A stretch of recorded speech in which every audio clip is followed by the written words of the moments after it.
क्या तमिलनाडु में फिर से भाषा युद्ध शुरू हो चुका है? क्या हिंदी भाषा को लेकर विरोध प्रदर्शन हो रहे हैं? आखिर ऐसा क्यों हो रहा है?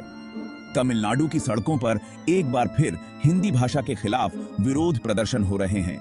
ये पहली बार नहीं है जब तमिलनाडु में हिंदी का विरोध हो रहा है, बल्कि ये दशकों पुरानी लड़ाई है जिसे आज के हालातों ने फिर से जिंदा कर दिया है। क्या हिंदी तमिलनाडु में जबरदस्ती थोपी जा रही है? आज के इस वीडियो में हम समझेंगे कि आखिर तमिलनाडु में हिंदी का विरोध क्यों हो रहा है, इस विवाद के पीछे की पूरी कहानी क्या है और क्या सच में केंद्र सरकार हिंदी थोपने की कोशिश कर रही है। अगर आपको ऐसे ही इंफॉर्मेटिव वीडियो पसंद हैं, तो साई पाई विहान को सब्सक्राइब करें। मैं ऐसे स्टेट से आ रही हूं जहां हिंदी पढ़ना गुनाह लगता है, इसीलिए बचपन से हिंदी पढ़ने का मुझे रोका गया। तमिलनाडु में हिंदी के विरोध की कहानी आज की नहीं है। इसकी जड़ें 1930 के दशक तक जाती हैं, जब ब्रिटिश सरकार ने हिंदी को स्कूलों में अनिवार्य करने की कोशिश की थी।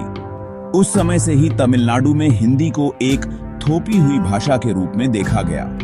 आजादी के बाद जब भारत सरकार ने हिंदी को राष्ट्रीय भाषा बनाने की कोशिश की, तब तमिलनाडु में बड़े स्तर पर विरोध हुआ। 1965 में जब सरकार ने हिंदी को आधिकारिक रूप से लागू करने की कोशिश की, तब तमिलनाडु में हिंसक विरोध प्रदर्शन हुए। इसके चलते सरकार को पीछे हटना पड़ा और अंग्रेजी को भी एक आधिकारिक भाषा बनाए रखना पड़ा। तब से तमिलनाडु में भाषा का मुद्दा केवल लिंग्विस्टिक नहीं, बल्कि राजनीतिक भी बन चुका है। अब सवाल ये उठता है कि 2025 में यह मुद्दा फिर से क्यों उठ खड़ा हुआ।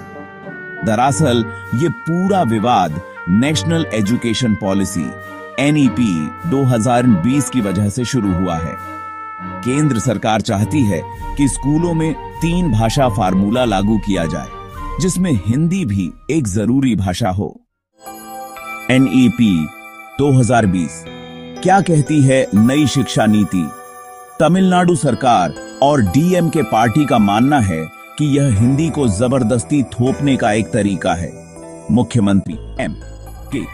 स्टालिन ने इस पर नाराजगी जताते हुए कहा कि राज्य एक और भाषा युद्ध के लिए तैयार है, लेकिन केंद्र सरकार का कहना है कि यह नीति किसी पर जबरदस्ती नहीं थोपी जा रही है। केंद्रीय शिक्षा मंत्री धर्मेंद्र प्रधान ने कहा कि राज्यों को अपनी भाषा चुनने की स्वतंत्रता हो। इससे साफ है कि यह सिर्फ भाषा का मुद्दा नहीं, बल्कि केंद्र और राज्य सरकारों के बीच का राजनीतिक संघर्ष भी है। जनता और मीडिया का रिएक्शन। अब बात करते हैं कि आम जनता और सोशल मीडिया इस विवाद पर क्या कह रहे हैं। कुछ लोग मानते हैं कि हिंदी सीखना कोई बुरी बात नहीं है, बल्कि यह भारत को एकजुट करने में मदद करेगा। वहीं दूसरी तरफ तमिल भाषी लोग इसे अपनी सांस्कृतिक पहचान पर हमला मान रहे हैं। तो आखिर सवाल यह उठता है, क्या हिंदी वाकई तमिलनाडु में थोपी जा रही है, या फिर यह सिर्फ एक राजनीतिक मुद्दा बन चुका है?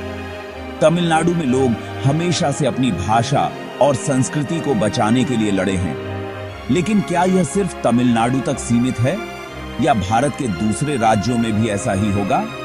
अब आपकी बारी। क्या आपको लगता है कि हिंदी को पूरे भारत में अनिवार्य होना चाहिए, या राज्यों को अपनी भाषा नीति खुद तय करने का हक होना चाहिए? अपने विचार नीचे कमेंट में बताइए। और अगर आपको यह वीडियो पसंद आया हो तो लाइक कीजिए, शेयर कीजिए और साई पाई विहान को सब्सक्राइब करना न भूलें।